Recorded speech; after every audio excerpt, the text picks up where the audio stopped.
আন্তর্জাতিক অপরাধ ট্রাইব্যুনাল যে বিচারের কাজগুলো করছে সেখানে দু ধরনের বিচারের জন্য আমরা কাজ করছি।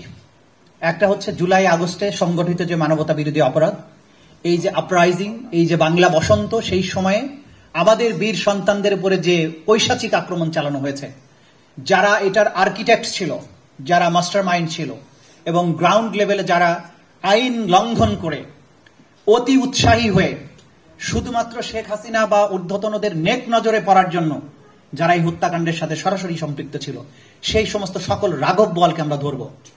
আমাদের টার্গেট হচ্ছে সত্যিকারের পারপিট্রেটর, গোটা পুলিশ বাহিনী নয়। সেজন্য আপনারা দেখবেন আন্তর্জাতিক অপরাধ ট্রাইব্যুনাল থেকে মোট 50-এর সামান্য বেশি সংখ্যক পুলিশ অফিসারকে আমরা আসামি করেছি। অথচ বাংলাদেশে 2000-এর বেশি মানুষকে খুন করা হয়েছে। এর সাথে হাজার হাজার পুলিশ বাহিনীর সদস্য জড়িত ছিল। 25,000-এর বেশি আহত হয়েছে। অ্যাট্রোসিটির কি মাত্রা আপনারা কল্পনা করতে পারেন, আপনারা নিজের চোখে দেখেছেন। আমরা কিন্তু হাজার হাজার পুলিশকে ধরছি না। এটার মেসেজ এটাই যে বাকিদেরকে ঢালাও ভাবে আমরা শিকারে পরিণত করব না। আমাদের টার্গেট কনস্টেবল পর্যায়ের পুলিশ নয়। আমরা প্রধান হুকুমদাতা, মাস্টার মাইন্ড, সুপিরিয়র রেসপন্সিবিলিটি যার আছে শেখ হাসিনা, আমরা তাকে ধরব।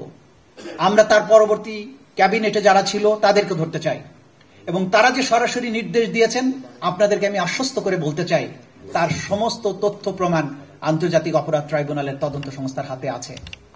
তারা মানুষকে সার্ভেইলেন্সে রাখার জন্য, গুম করার জন্য, তাদের সমস্ত কর্মকাণ্ডকে পেছন থেকে মনিটর করে তাদের উপর কিভাবে নিপীড়ন চালানো যায় সেজন্য নানা ধরনের মেকানিজম তারা বাংলাদেশে তৈরি করে রেখেছিল। নিষিদ্ধ ঘোষিত যে পেগাসাস প্রযুক্তি, সেই প্রযুক্তি ইন্টারন্যাশনালি কিন্তু এটা ব্যান্ড। সেই নিষিদ্ধ ঘোষিত প্রযুক্তি বাংলাদেশে শত কোটি টাকা দিয়ে কিনে নিয়ে এসে সেই প্রযুক্তি দিয়ে আমাদের বাংলাদেশের মুক্তিকামী, স্বাধীনতাকামী সাধারণ মানুষের পেছনে সার্ভেইলেন্স করা হয়েছে। বিরোধী দলের নেতাদের উপরে সার্ভেইলেন্স করা হয়েছে। যারা ওপিনিয়ন মেক করেন সমাজের, সমাজকর্মী, মানবাধিকার কর্মী, তাদের পেছনে সার্ভেইলেন্স করা হয়েছে। তাদেরকে ধরার কাজে এটা ব্যবহার করা হয়েছে। তাদেরকে ধরে অনেককে মারা হয়েছে, ক্রস ফায়ার দেওয়া হয়েছে, আয়নাঘরে বন্দী করা হয়েছে। আয়নাঘরের ব্যাপারে আপনাদের কিছু তথ্য শেয়ার করতে চাই। টিএফআই সেল নামে যে আয়নাঘরটি আছে ঢাকায়, বাংলাদেশে আপনাদের শুধু ঢাকা নিয়ে ভাববেন না, প্রত্যেকটা জায়গায়, জেলায় এই ধরনের আয়নাঘরের সন্ধান আমরা পেয়েছি। সেই টিএফআই সেলে একজন ব্যক্তির কথা বলবো, যিনি একজন সুপ্রিম কোর্টের আইনজীবী, একজন ব্যারিস্টার। তাকে 8.5 বছর বন্দী করে রাখা হয়েছিল একটা রুমে। দিন রাত 24 ঘন্টা তাকে চোখ বন্ধ করে বেঁধে রাখা হতো। দিনের বেলায় সামনে হাত করা পরিয়ে রাখা হতো, রাতের বেলা ঘুমের সময় তাকে পেছনে হাত করা পরিয়ে রাখা হতো। এইভাবে আলো বাতাসহীন একটা রুমে, যে রুমের কোনো ভেন্টিলেশন নাই, কোনো ফ্যান নাই, কোনো লাইট ছিল না।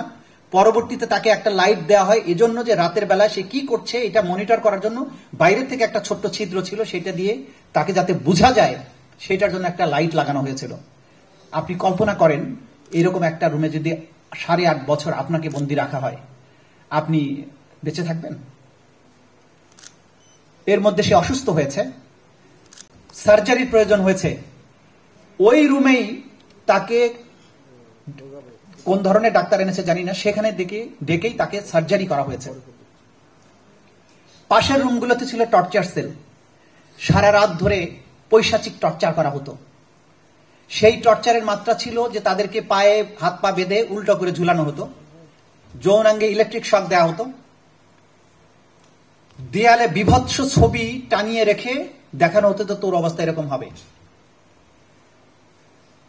একটা ছেলের খবর আমরা পেয়েছি যাকে এত নির্যাতন করা হয়েছিল সারা শরীর পচে গিয়েছিল। পাশের রুমের বন্দীরা বলতো যে এখানে অনেক দুর্গন্ধ হয়, কেন? তো তখন এয়ার ফ্রেশনার দিয়ে বারবার ফ্রেশ করার চেষ্টা করা হয়েছে। পরবর্তীতে জানা গেছে যে বন্দী ফিরে এসেছে, সে বলেছে তাকে এত নির্যাতন করা হয়েছিল, ঘা হয়ে গিয়েছিল, তার ঘায়ের দুর্গন্ধে পুরো সেলের মধ্যে বাকিরা এই দুর্গন্ধটা টের পেত। তারপরে একদিন সে মারা যায়। পাশের সেলে নির্যাতন করতে করতে মানুষ যখন মারা গিয়েছে, অন্য পাশের রুমের বন্দীদেরকে ডেকে নিয়ে ওই রুমের লাইট অফ করে, লাইট তো অফই থাকে, ডেড বডির উপর দিয়ে হাঁটানো হতো এবং বলা হতো টের পাস কিছু, তোর অবস্থা এরকম হবে, যা বলবো তা করবি। এইটা ছিল আয়নাঘরের চিত্র। আয়নাঘরের 3 ফিট বাই 6 ফিট সেলের মধ্যে ব্রিটিশ গণমাধ্যম স্কাই নিউজের সাংবাদিককে নিয়ে আমি প্রবেশ করে আমি বললাম, তুমি এখানে 2 মিনিট দরজা বন্ধ করে থাকো, কারণ কোনো ভেন্টিলেশন নেই, একটা স্টিলের দরজা আছে, সেখানে ছোট্ট একটা ছিদ্র আছে, ওইটা আবার মুরগির খোপের মতো বন্ধ করে দেওয়া যায়। ওকে বন্ধ করে দিয়ে ক্যামেরা নিয়ে বললাম, তুমি থাকো 2টা মিনিট। 10 মিনিটের কথা বলেছিলাম, 1.5 মিনিটের মাথায় সে হাঁপাতে হাঁপাতে বের হয়ে এসে বলল, so claustrophobic, it's impossible to stay here in. এগুলো গোটা দুনিয়ার কাছে মানুষ বন্দিত্ব থেকে ফিরে এসে অনেকে বলেছে, মানুষ বিশ্বাস করতে চায়নি। আমরা যখন এগুলো উদ্ঘাটন করতে শুরু করলাম, প্রধান উপদেষ্টা দেখতে গেলেন, গোটা দুনিয়ার গণমাধ্যমে এগুলো আসতে শুরু করলো, জাতি বুঝতে পারলো যে আসলে কি আচরণ করা হয়েছে। 15 বছরে শাসনের নামে বাংলাদেশে কি পৈশাচিকতার স্বর্গরাজ্যে পরিণত করা হয়েছিল। এই আয়না ঘরের বাংলাদেশকে আর ফিরে যেতে দেয়া যাবে না।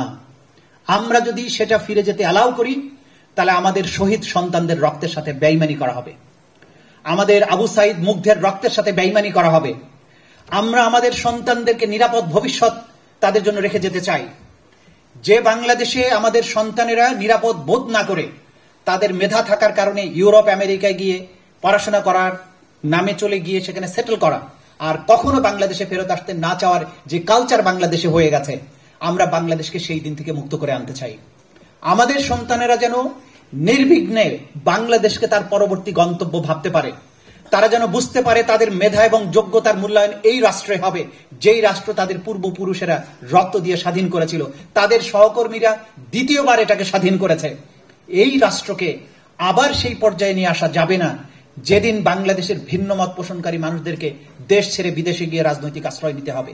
মাহমুদুর রহমান সাহেবের মতো সম্পাদককেও বাংলাদেশ ছেড়ে যেতে হয়েছে, ব্যারিস্টার রাজ্জাক সাহেবের মতো আইনজীবীকে বাংলাদেশ ছাড়তে হয়েছে, অসংখ্য সোশ্যাল মিডিয়া কর্মী যাদেরকে বাংলাদেশ ছাড়তে হয়েছে, যারা দেশে ছিলেন তাদেরকে মৃত্যুবরণ করতে হয়েছে। কিশোর মুস্তাকের কথা আপনারা জানেন। এই বাংলাদেশকে আমরা এই অন্ধকার থেকে ফেরত পেয়েছি। আমরা আর এই অন্ধকার পৈশাচিকতার মধ্যে বাংলাদেশকে প্রবেশ করতে দেব না। না দিতে হলে যেটা কাজ সেটা হচ্ছে, প্রথমত যারা এই অপকর্মগুলো করে বাংলাদেশকে এরকম একটা শয়তানের রাজ্যে পরিণত করেছিল, তাদের ন্যায় বিচার নিশ্চিত করতে হবে। অপরাধের রিকারেন্স রোধ করার জন্য, অপরাধ যাতে বাংলাদেশে আর কখনো না হয় সেজন্য বাংলাদেশে অবশ্যই এই সমস্ত অপরাধীদের বিচার হতে হবে, দৃষ্টান্তমূলক শাস্তি হতে হবে। 5ই আগস্টের পরের বাংলাদেশ এক নতুন বাংলাদেশ। 5ই আগস্ট পরের বাংলাদেশের পুলিশ নতুন বাংলাদেশের পুলিশ, তারা 5ই আগস্টের আগের পুলিশ নয়। এই যে ট্রানজিশন পিরিয়ডের মধ্যে যারা রাষ্ট্রের দায়িত্ব পালন করেন, তারা যদি গতানুগতিক পন্থায় দায়িত্ব পালন করেন, তাহলে বাংলাদেশকে আমরা সামনে আগায় নিতে পারবো না। আপনাদেরকে প্রোঅ্যাক্টিভ হতে হবে। আপনাদের মনোজগতে একটা পরিবর্তন দরকার, যে আপনারা 5ই আগস্টের আগের বাংলাদেশে নেই। 5ই আগস্টের পরের নতুন স্বাধীনতার সূর্য উদিত হওয়া এক আলোকোজ্জ্বল বাংলাদেশের পুলিশ আপনারা। এই পুলিশ আমাদের সম্পদ, এই ডিজিএফআই আমাদের সম্পদ, এই র্যাপিড অ্যাকশন ব্যাটালিয়ন এগুলো আমাদের সম্পদ ছিল, আমরা রাখতে পারবো কিনা আমরা জানি না। এইখানে যে সমস্ত অপরাধীরা অপরাধ করেছে তাদের দায়গুলো নিতান্তই তাদের ব্যক্তিগত দায়, এটা প্রাতিষ্ঠানিক দায় নয়। সুতরাং আপনারা প্রাতিষ্ঠানিকভাবে কোনো অপরাধীকে প্রোটেক্ট করার চেষ্টা করবেন না। প্রতিষ্ঠানগুলো রাষ্ট্রের সম্পদ, যারা এটাকে নষ্ট করেছে তাদের বিচার হবে, প্রতিষ্ঠানের বিচার হবে না। আমরা তাই রিকোয়েস্ট করব, কোন ব্যক্তি কোন প্রতিষ্ঠান রাষ্ট্রের চেয়ে কখনো বড় হতে পারে না। এটা আমরা শিখেছি, আজীবন শিখেছি। গুরুত্বপূর্ণ হতে পারে ব্যক্তি, কিন্তু ব্যক্তি কখনো রাষ্ট্রের চেয়ে বড় না। বাঁশের চেয়ে কঞ্চি কখনো বড় হয় না। সুতরাং আমরা আমাদের পুলিশ বাহিনীতে যে সংস্কারের কথা বলছি, আমরা আমাদের বিচার ব্যবস্থায় সংস্কারের কথা বলছি, প্রশাসনের সংস্কারের কথা বলছি, এটা নতুন বাংলাদেশকে এগিয়ে নিয়ে যাওয়ার জন্য প্রচেষ্টা। এটা আমাদের শহীদদের রক্তের প্রতি আমাদের দায়। আমরা ইনশাআল্লাহ সেটা করব। Vision hot and cool AC 4-ওয়ে সলিনয়েড ভালভ টেকনোলজিতে হিটিং ও কুলিং দুই মোডেই কাজ করে সমানভাবে। Vision hot and cool AC.